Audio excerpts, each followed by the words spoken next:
नमस्कार। आज आपण भारतीय जनता पार्टी वांगी गावाचे सर्व ग्रामस्थ, भारतीय जनता पार्टीचे भाजपाचे सर्व कार्यकर्ते, भारतीय जनता पार्टीचे या तालुक्याचे माननीय अध्यक्ष, भारतीय जनता पार्टीचे या तालुक्याचे युवा नेते, सर्व पदाधिकारी कार्यकर्ता बंधून, विषय माहित आहे, रोज गाड्या फिरत आहेत, परंतु कडेगाव तालुक्यात सर्वात मोठं गाव म्हणून आपली जबाबदारी ही विशेष आहे। मागे कडेगाव मध्ये देवेंद्रजींची सभा झाली, कराडमध्ये सुद्धा आपले माननीय पंतप्रधान नरेंद्र भाई मोदी येऊन गेले, विट्यामध्ये परवा अमित भाई येऊन गेले आणि अशा सभांचा झंझावात जर पूर्ण भारत देशामध्ये कुठल्या पक्षाचा असेल तर तो एकमेव पक्ष आहे, भारतीय जनता पक्ष। आता आपण पाहतो की भारतीय जनता पक्षाला अमित भाईंना, नरेंद्र मोदींना, देवेंद्रजींना एवढं करण्याची काय गरज? आज ते या सभाच्या माध्यमातून तळागाळाच्या कार्यकर्त्यापर्यंत, नेत्यापर्यंत पोहोचू इच्छितात आणि त्यांचं मार्गदर्शन आपल्याला लाभल्यानंतर आपली जबाबदारी काय आहे हे ओळखणं गरजेचं आहे। ते येथील सभा केल्या, ते निघून गेले, परंतु 7 तारखेचं मैदान हे आपल्याला गाजवायचं आहे। निसंशय भारतीय जनता पार्टीचं वातावरण या देशामध्ये, या जिल्ह्यामध्ये, या तालुक्यामध्ये आणि किंबहुना या गावामध्ये आता आपण मागच्या सरपंच इलेक्शन अनुभवलंय, मतांची टक्केवारी वाढते का 100% वाढते आणि हा विश्वास भारतीय जनता पार्टीच्या कमळाच्या मोदींजींचा बद्दलचा विश्वास आहे। लोकसभेचे इलेक्शन येते, त्यामुळे मी काय करायचं हा प्रश्न आपल्या सगळ्यांच्या मनात असू शकतो। किंबहुना ग्रामपंचायतीला आपण नेटाने मतदार बाहेर काढतो, आमदारकीला आपण आपल्या नेत्याच्या प्रेमामुळे आपण मतदान जास्तीत जास्त व्हावं संकल्प करतो, परंतु लोकसभेला थोडीशी उदासीनता असते, परंतु ती आपल्याला झटकावी लागेल। मोदींची तिसरी टर्म ही काळ्या दगडावरची पांढरी रेष आहे, ती कोणी परंतु आपल्याला काय करायचं आहे की आपल्याला असा संकल्प करायचा की 7 तारखेला पहिले मतदान फिर जलपान अशा भूमिकेत गेलं पाहिजे। ऊन फार आहे, उन्हाचा कडाका फार आहे आणि इतिहास साक्ष आहे, ज्यावेळी जास्त मतदान झालेलं आहे त्यावेळी भाजपाचा विजय हा सुनिश्चित झालेला आहे। त्यामुळे आपल्याला करायचं काय की सकाळी जेव्हा 7 वाजल्यापासून ते 12 वाजता स्लॉट आहे त्यावेळी जास्तीत जास्त मतदारांना बाहेर काढावं लागणार आहे, पण बांधवांनो त्याच्या अगोदर आपलं मतदान होणं गरजेचं आहे। कारण की बऱ्याच वेळा काय होतं की आपला आदर्श हा लोकांसमोर दिला पाहिजे, त्यामुळे कार्यकर्त्यांनी सर्वात प्रथम आपण आपल्या कुटुंबासह, शेजाऱ्यांसह मतदान केलं पाहिजे आणि त्यानंतर जे मतदान राहिलंय ते काढण्यासाठी गती दिली पाहिजे।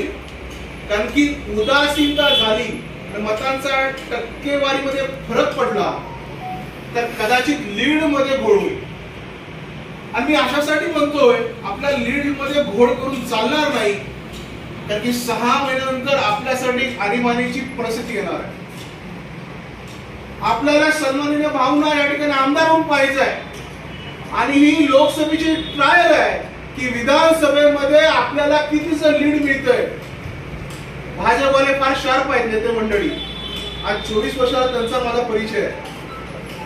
मी भारतीय जनता पार्टीचा एका जिल्ह्याचा जिल्हा सरचिटणीस फादर बॉडीचा होतो, गेल्या अनेक वर्षात त्यांच्या संपर्कात आहे, ते कॅल्क्युलेशन त्यांची पक्की असतात। त्यामुळे जर कदाचित चुकून जर या कडेगाव तालुक्यात मोठ्या वांगी गावचं कमी लीड गेलं तर मला वाटतं ते बोलणं कदाचित आपल्याला खावं लागणार नाही, कुठून तरी भाऊरे बाबांना ते म्हणतील बाबा काम काय झालं नाही। बघा लोक तशा प्रवृत्ती असतात, या देशाचं काय होईल। 370 कलम असेल, राम मंदिर असेल, उज्जैनचं महाकालचं मंदिर असेल आणि वाराणसीचा कॉरिडॉर असेल, जर कोणी या सांस्कृतिक अस्मिता जागृत करण्याचा प्रयत्न केला असेल ते माननीय नरेंद्रजी मोदी आहेत. आज आपला शत्रू जे आहे ते मोदींचं नाव ऐकल्या थरकाप का उघड होतो, कारण की आपल्याला माहित आहे की पुलवामामध्ये जेव्हा हल्ला झाला आणि जसं सर्जिकल स्ट्राईक केला हे कोण करू शकतो. कारण की देशाची निवडणूक हे कुठल्या व्यक्तीवरती नसते तर राष्ट्राच्या विचारावरती आणि संस्कृतीवरती आधारित लढली जाते. हे आपली खोलगाट पक्की बांधून द्या. त्यामुळे अस्मिता जागृत करण्याचा विषय असेल. आता मला भैयासाहेब बोलले की आपण उज्ज्वला गॅसचं वाटप केलं होतं. हो भैयासाहेब, आपल्या या गावामध्ये झाले आणि इथं बऱ्याच ठिकाणी झालंय. अहो 4 कोटी लोकांना आपण घर दिले, उज्ज्वला गॅस दिले अनेक जणांना. म्हणजे डायरेक्ट लोकांपर्यंत पोहोचण्याचं काम या मोदी सरकारने केलंय. डायरेक्ट डीबीटी ट्रान्सफरचं काम, डायरेक्ट बेनिफिट ट्रान्सफरचं मोदी सरकारने केलं. असं असतानाही लोहमार्गाचा विकास, म्हणजे कधी कधी वाटायचं की इथून रेल्वेला कराडला जायचं, तिथून मुंबईला जायचं. पण आपल्याला हे सर्वांना माहित पाहिजे की कराड ते पंढरपूर रेल्वे मार्गाचं सर्वेक्षण झालेलं आहे, त्याला मान्यता मिळालेली आहे आणि त्याचं एक स्टेशन कडेगाव मध्ये होणार आहे. हे सगळं स्वप्नाच्या पलीकडे होतं. आपल्या लोहमार्गाचा विकास असेल, महामार्गांचा विकास असेल, कधी मलाही वाटलं नव्हतं की वन डे मी मुंबई रिटर्न करेन, पण आज होते. का होते? रोज 36 किलोमीटर लांबीचे रस्ते बनतायत. त्याचा फायदा शेतकऱ्याला 100% होणार आहे, कारण की आपला माल इथून एपीएमसी मार्केटमध्ये जलद गतीने जाणार. त्यामुळे ह्या विचारांच्या आधारे हे सक्षम सरकारला निवडून दिलं पाहिजे, यासाठी मतदान केलं पाहिजे. त्यामुळे गाफील राहायला नको. बराच वेळा ठीक आहे मोदींना करतील, सगळे मोदी मोदी म्हणतात, 2000 रुपये खाती देतात तो करेल, पण आपली जबाबदारी काय? आपण भाजपा कार्यकर्ता जेव्हा म्हणतो तेव्हा अमित भाई पण एका बूथचे प्रमुख आहेत, मोदी साहेब पण एका बूथचे प्रमुख आहेत आणि ते त्या ठिकाणी बूथ प्रमुखाला बैठकीला संबोधित करतात, कदा बैठकीमध्ये हजर असतात. त्यामुळे आपण कार्यकर्ते आहोत. संख्येने कमी असो, कदाचित प्रश्न येतो की काय संख्या आहे, असू द्या संख्या. जंगलामध्ये वाघांची संख्या कमीच असते. त्यामुळे आपण भारतीय जनता पार्टीचे बाबा भाऊंचे वाघ असलेले कार्यकर्ते आहोत. आगामी काळात जर आपल्याला पलूस कडेगाव मध्ये भाजपाचा कोण आमदार करायचा असेल आणि वरिष्ठांनी त्याची दखल घ्यायची असेल वाटत असेल तर मला वाटतं 7 तारखेला प्रचंड मेहनत करण्याची गरज आहे. 1 दिवस द्या. मतदान जास्त झालं, लीड जास्त मिळालं तर भले भल्यांची भंबेरी उडणार. त्यामुळे आपली जबाबदारी काय की स्लिपा पोहोचले की नाही चेक कराच. कोणी म्हणेल की इकडून आदेश आले तिकडून आदेश आले, पण राष्ट्रीय हित, राष्ट्रहित, संस्कृतीचा अभिमान, डायरेक्ट बेनिफिट, तळागाळावर पोहोचलेल्या योजना. अहो कधी आम्हाला गावामध्ये फिल्टरचं पाणी मिळेल की नाही शंका होती, पण प्रधानमंत्र्यांनी त्यांची पेयजल अभियान आणलं आणि गावागावी शुद्ध पाणी मिळायला लागलं. वरती 100% 0 टॉलरन्स आहे. 0 टॉलरन्स भ्रष्टाचार न करणारे सरकार आहे आणि अशा सरकारला आपण निवडून दिलं पाहिजे. कारण की माझा कप्तान जर चांगला असेल तर माझ्या देशाचं भवितव्य चांगलं असेल. नक्कीच आपल्याला माहिती आहे की बाबा आपले प्रयत्न करत होते, उमेदवारी नाही मिळाले, ठीक आहे, हरकत नाही. आज न उद्या विचार होईलच. भारतीय जनता पार्टी असा पक्ष कुठे ना कुठे पुनर्वसन करतच. माझ्या सर्व कार्यकर्त्याला मी आता एक महामंडळावरती आहे, महाराष्ट्र राज्य सुरक्षा रक्षक महामंडळावरती डायरेक्टर आहे. विशेष सरकार वकील केंद्र सरकार म्हणून आपल्या रामनाथ कोविंदने माझी निवड केली. त्यामुळे भारतीय जनता पार्टी असा पक्ष आहे की पाहतो, बघतो कसा कार्यकर्ता आहे, कसा आहे आणि योग्य मी त्याचं योग्य पुनर्वसन केलं.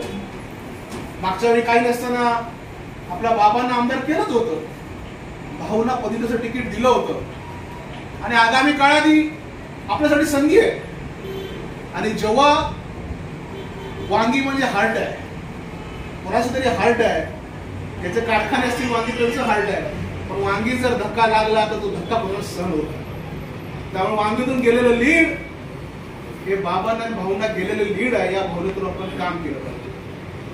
कोणी फिरकला काय तो विषय गौण आहे, पण बाबा येतात ना येतात, भाऊ येतात ना येतात, आता भाई आपल्याकडे येतात का येतात. या भावनेतून 7 तारखेला आपण मैदानात उतरायचं आहे. या देशामध्ये पंतप्रधान म्हणून नरेंद्र मोदींची आवश्यकता आहे. पूर्ण देशामध्ये जर तुम्ही बघाल तर वारं कोणाचं आहे, काय विकासाचं विजन आहे. आणि बाकीच्यांच्या भाषणात तुम्ही बघाल तर काय असतं, टीका वाद, जय भवानी जय शिवाजी संपलं त्यांचं भाषण. पण विकासाचा एक दृष्टिकोन घेऊन रात्रंदिवस मोदींच्या सभेचं जर तुम्ही मूल्यमापन केलं, एका दिवसात 3-3, 4-4 सभा करायचं, दिल्लीला जायचं, परत सभेला यायचं. कोणासाठी करतोय? त्याला मुलगा नाही, बायको नाही, असा मनुष्य कोणासाठी करतोय? तर तुमच्या आमच्या सामान्य मतदारासाठी करतोय, की त्याला वाटतं की माझा देश महासत्ताक व्हावा. एपीजे अब्दुल कलाम बोलले होते की हा देश महासत्ता होईल, पण कोणाच्या जीवावरती. असं एक नेतृत्व लाभलं आणि त्या देवानी ऐकलं, म्हणून 2014ला जी बाजू पलटी झाली होती ती आपल्याला तशीच कायम ठेवायची आहे. 2047चे विजन घेऊन चाललंय. तुम्ही बघता ना विकसित भारत. आपल्या सगळ्यांना माहिती आहे की पाठ्यपुस्तकामध्ये आपण कायम ऐकलंय भारत हा विकसनशील देश आहे.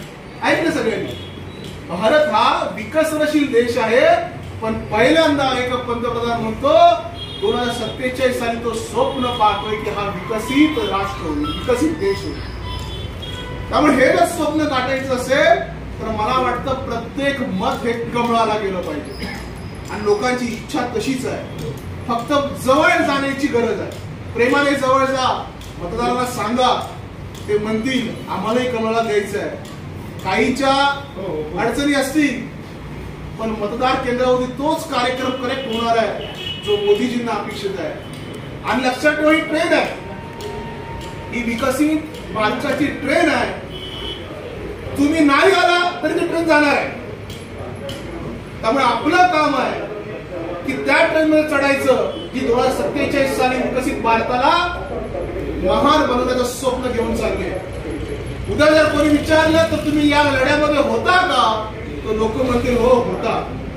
त्यामुळे सगळ्यांनी एकजुटीनं काम करण्याची गरज आहे. मतदारांना बाहेर काढा, मतदार मोठ्या प्रमाणे बाहेर येतील, मोठ्या संख्येने मतदान करतील. नक्कीच या भारतीय जनता पार्टीला आपण या मांगी गावातून या मतदारसंघात चांगला लीड देऊ. आपण सगळे काम कराल. मोदीजींचं पुन्हा आपल्याला ते लाल किल्ल्यावरचं भाषण आपल्या सगळ्यांना ऐकायचं आहे. मोदीजींचा शपथविधी ऐकायचा आहे. आणि अशा प्रकारे मोदीजींचे हात बळकट करूया. धन्यवाद. यानंतर धनंजय आपले मनोगत व्यक्त करतील.